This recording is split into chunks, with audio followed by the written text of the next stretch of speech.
मेरा नाम वैभव है और मैं एक छोटे से गांव से हूँ। ये बात 20 साल पुरानी है, जब मेरी उम्र 16 साल थी। एक दिन मैं स्कूल से आ रहा था तो मैंने देखा हमारे गांव के कुछ लड़के मिलकर किसी को पीट रहे हैं।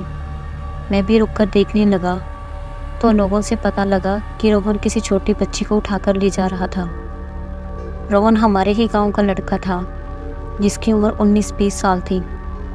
कुछ समय पहले उसके मम्मी पापा की कार एक्सीडेंट में मौत हो गई थी। उसका इस दुनिया में उसके पेरेंट्स के अलावा और कोई नहीं था। अब वो अकेला रह गया था, जिस वजह से वो सदमे में चला गया। उसने घर से निकलना भी बंद कर दिया। ना तो वो किसी से मिलता और ना ही कहीं जाता था। उसके आस पड़ोस के लोग बताते थे कि उसके घर से कुछ अजीब सी आवाज़ें आती हैं। लोगों ने उसके घर जाकर देखा तो उन्हें वहाँ से कुछ तंत्र मंत्र की चीज़ें और एक काले जादू की किताब भी मिली, जिससे पता चला कि वो काला जादू सीख रहा है। अब लोग और भी ज़्यादा भड़क गए। सब चाहते थे कि उसे गांव से निकाल दें, पर कुछ लोगों ने बोला कि उसका घर है, हम उसे उसके घर से नहीं निकाल सकते। इसलिए सबने मिलकर रोहन को एक आखिरी चेतावनी दी कि अगर आगे से ऐसा कुछ हुआ तो वो उसे नहीं छोड़ेंगे। रोहन अपनी सफाई में कुछ बोलना चाहता था, पर किसी ने उसकी कोई बात नहीं सुनी, क्योंकि सबको लग रहा था कि वो बच्चे की बलि देना चाहता था। इसलिए सब उससे बहुत गुस्सा थे। अब उस बात को 6 महीने हो गए थे। सब सही चल रहा था। रोहन पहले की ही तरह घर से बाहर आने जाने लगा। एक दिन रोहन के पड़ोसियों ने उसके घर किसी औरत को देखा। उससे पूछने पर पता चला कि उसने शादी कर ली और वो उसकी बीवी है।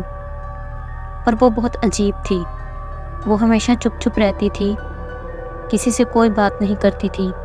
जैसे उसे रोहन बोलता वो वैसा ही करती।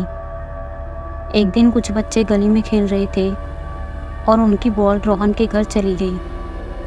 तो उनमें से एक बच्चा बॉल लेने के लिए उसके घर गया। कुछ देर बाद वो बच्चा डरा हुआ घर से बाहर निकला। वो कुछ बोल नहीं रहा था। उसी शाम उसे बहुत तेज बुखार भी हो गया। अगले दिन और बच्चों से पूछने पर पता चला कि जब वो रोहन के घर से आया तब से ही वो ऐसे डरा हुआ है। उस बच्चे के घर वालों ने रोहन के घर जाकर देखा तो रोहन घर पर नहीं था, लेकिन उसकी बीवी वही थी। जब उसे रोहन के बारे में पूछा तो वो कुछ नहीं बोली, लेकिन उसकी आंखें पूरी तरह से लाल हो गई थी और वो बेहोश होकर नीचे गिर गई, जिसे देखकर सब डर गए। ये सब देखकर गांव वालों ने तांत्रिक बाबा को बुलाया। सबसे पहले तो उन्होंने बच्चे को देखा और बोले, बच्चे को कुछ नहीं हुआ, ये बस डरा हुआ है, जिस वजह से उसे बुखार हो गया। बाबा ने बच्चे को प्यार से पूछा कि तुमने ऐसा क्या देखा जिससे तुम इतने डर गए। तो उसने बताया कि वो औरत खून पी रही थी, जिसे देखकर मैं बहुत डर गया। उसके बाद बाबा रोहन के घर गए। जहाँ जाते ही वो बोले, यहाँ बहुत गलत हुआ है। फिर रोहन की बीवी को देखते ही उन्होंने कहा, ये कोई जिंदा औरत नहीं बल्कि एक लाश है। ये सुनकर वहाँ खड़े लोग हैरान होकर एक दूसरे की तरफ देखने लगे। किसी को कुछ समझ नहीं आ रहा था। तो बाबा ने गांव वालों से पूछा, क्या तुम सब देखना चाहोगे? तो सब चुप कर गए। बाबा ने वहीं अपना आसन लगाया और कुछ मंत्र पढ़ने लगे। रोहन की पत्नी उनके सामने वैसे ही बेहोश पड़ी थी। बाबा ने उस पर कुछ मंत्र पढ़कर फूके तो वो उठकर बैठ गई, पर वो एक लाश की तरह ही चुपचाप बैठी थी। वो कोई हरकत नहीं कर रही थी। फिर बाबा बोले, अब कोई औरत आकर इसका सर देखे। तो मेरी दादी गए और उन्होंने देखा कि सर के बीचों बीच एक कील थी। बाबा ने बोला, इसे निकाल दो। तो जैसे ही मेरी दादी ने कील निकाली, वो औरत राख में बदल गई। ये सब देखकर सब हैरान हो गए। फिर बाबा बोले, ये बहुत पहले ही मर चुकी थी, इसे काले जादू से जिंदा किया गया था। पापा ने बताया कि ये सब वही कर सकता है जिसे काला जादू आता हो, और ये प्रक्रिया रात को 12 बजे शमशान घाट में की जाती है। मरे हुए इंसान की खोपड़ी में कील गाड़कर उस पर काला जादू किया जाता है, जिससे उस इंसान को जिंदा किया जाता है। तो गांव वालों ने बाबा को सब बताया कि रोहन पहले भी ऐसा कर चुका है, पर हमने उसे चेतावनी देकर छोड़ दिया था। लेकिन बाबा तो पहले से ही सब जानते थे, इसलिए वो बोले, इसमें सारी गलती उसकी नहीं है, कुछ गलती आप लोगों की भी है। उसने अपने अकेलापन दूर करने के लिए काले जादू का सहारा लिया, जो कि बहुत गलत है। उससे लगा होगा कि अब उसका इस दुनिया में कोई नहीं रहा।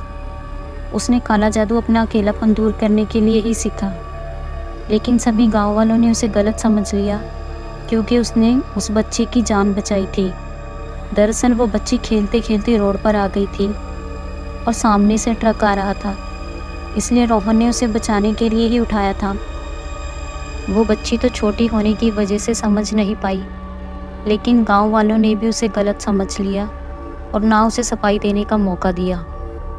और इस औरत को भी उसने अपना अकेलापन दूर करने के लिए ही जिंदा किया, जिसका अंजाम उसे अपनी जान देकर भुगतना पड़ा।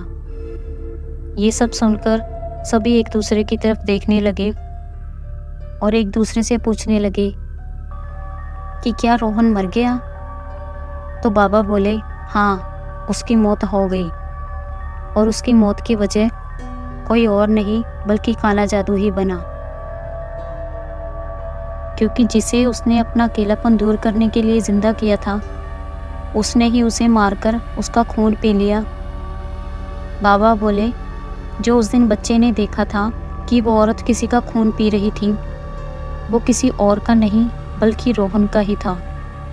फिर वो बोले, अगर गांव वाले उसके माँ बाप के मरने के बाद उसे अकेला ना छोड़ते तो उसे काले जादू का सहारा ना लेना पड़ता, या उस दिन अगर बोलने का मौका दे देते तो वो ये सब ना करता। गांव वालों को अपने किए पर बहुत पछतावा हुआ, पर अब वो कुछ नहीं कर सकते थे, क्योंकि रोहन उन्हें छोड़कर बहुत दूर जा चुका था।